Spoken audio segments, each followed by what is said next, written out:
maybe in history. Is it actually harder to play someone that nice than to play a villain? They're the same exact beast, you know.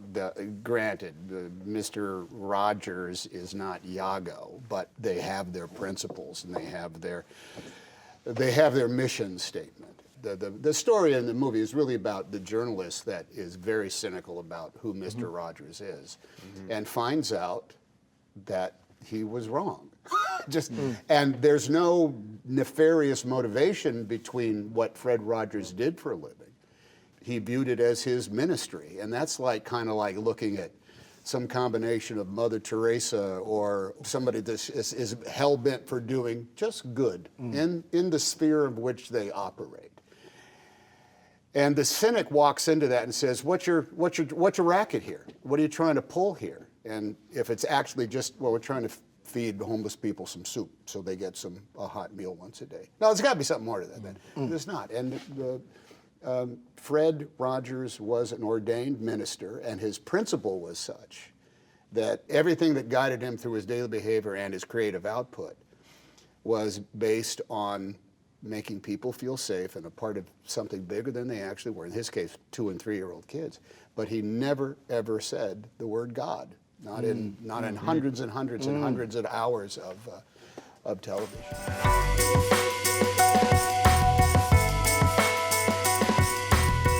We were doing Captain Phillips, and we were in this lifeboat. The script had all these great moments where Rich Phillips looked through the porthole of the lifeboat, and as the sun was going down, and was thinking of his family at home and whether or not he was going to see them. So you could sit around in Malta, you know, where we were shooting, and say, oh, that's going to be a powerful moment because I'm going to line up in the porthole and it's just going to be like this. You know, it's going to be really great. Then you go to work, and there is no porthole in the lifeboat. So you got to like take away. It's almost though you cannot prepare. You can only just be there. Couldn't you ask them to put a porthole in there? Well, you know what the thing was is that I felt as though that I was relatively common experience enough that I didn't do this. Is there anybody who could have told me this? Because someone had put in the script there was a lack of portholes in this lifeboat.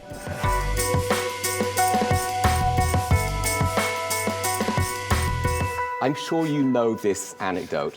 Dying is easy, comedy is hard. True or false? Can you be funny if you grew up with a built-in swimming pool in your backyard?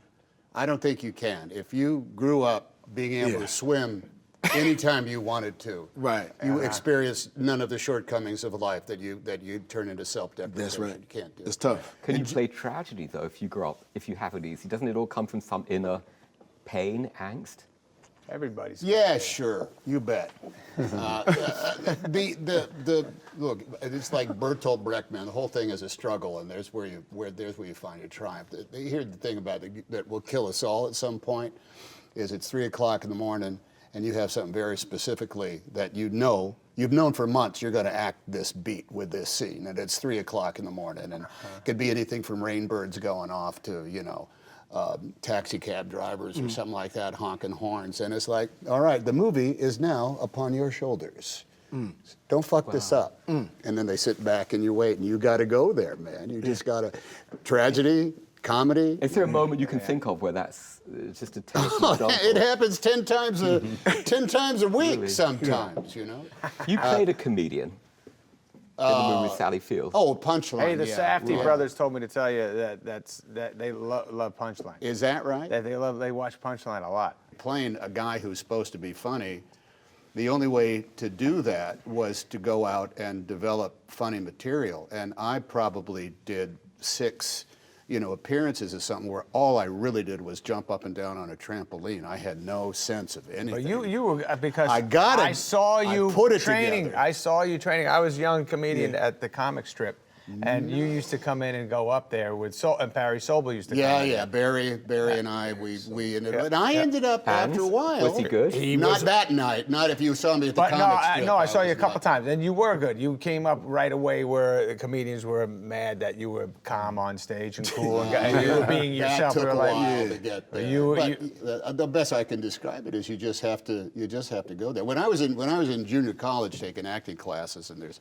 10 of us there, and we've all been to the American Conservatory Theater performances of certain things, and we usually look at comedies going, "Oh yes, that's very funny. Oh, I appreciate the work behind that joke."